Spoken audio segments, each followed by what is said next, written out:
This video is aimed at young Earth creationists who claim that science is unscientific, as if they're qualified to determine such a thing. These guys focus on evolution, geology and cosmology, which they lump together into what they call evolutionism, for no other reason than they contradict their literal interpretation of the Bible. They are hyper-skeptical of these branches of science, yet they happily accept germ theory, quantum physics, gravity and more. They pick and choose what suits their agenda and ignore what scientists themselves are saying about the validity of the theories. These creationists are blissfully unaware of the fact that creation scientists are not real scientists. They are pseudoscientists. The reason we know this is that they apply the scientific method backwards. Put simply, real scientists try to figure out how the world works after analyzing the data, whereas the creation scientists start with the assumed conclusion that their interpretation of the Bible is correct. Then they cherry-pick through the data and focus only on the evidence which seems to confirm creationism, and they ignore everything else.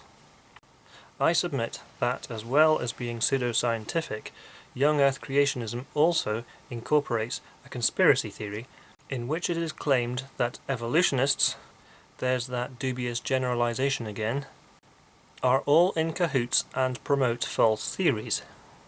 This is supremely hypocritical because it is exactly what creation science does. For those who think I'm talking horseshit, please check what I'm saying, but don't make the mistake of only referring to creationist sources for your information. Try asking a secular biologist. If I wanted to learn how to make baskets, I wouldn't go asking a train driver. I'd ask a basket maker. This might seem like a silly analogy, but by only learning about science from creationists, you'll never get an accurate understanding of how science and the scientific method works. If you want to find out how science works and why creationism is pseudoscientific, ask a scientist.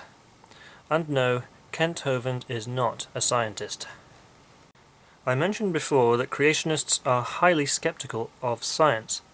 This is also hypocritical, because they never apply that same skepticism to their own beliefs. They certainly don't apply it to the Bible. Many of them haven't even read the damn thing.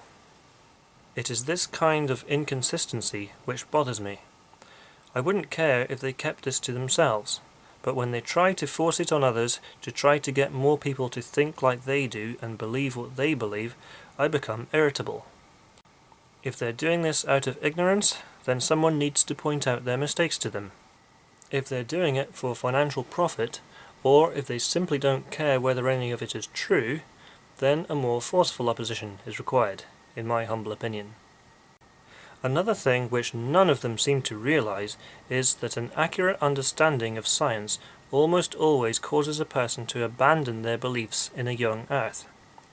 The idea of a 6,000-year-old universe is not just slightly wrong, out by a few percent, it's staggeringly, jaw-droppingly, face-palmingly wrong.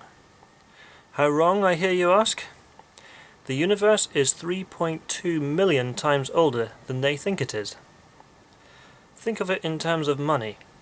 £1, euro or dollar won't buy you much these days, but with 3.2 million you could retire immediately and either invest it wisely and be financially secure for as long as the global economy doesn't collapse, or you could just fritter it away. The way I see it is that science and young Earth creationism are totally incompatible, and any attempts to connect the two are doomed to failure. I wish that such creationists would admit that their beliefs are magical in nature and stop trying to use science to support the unsupportable.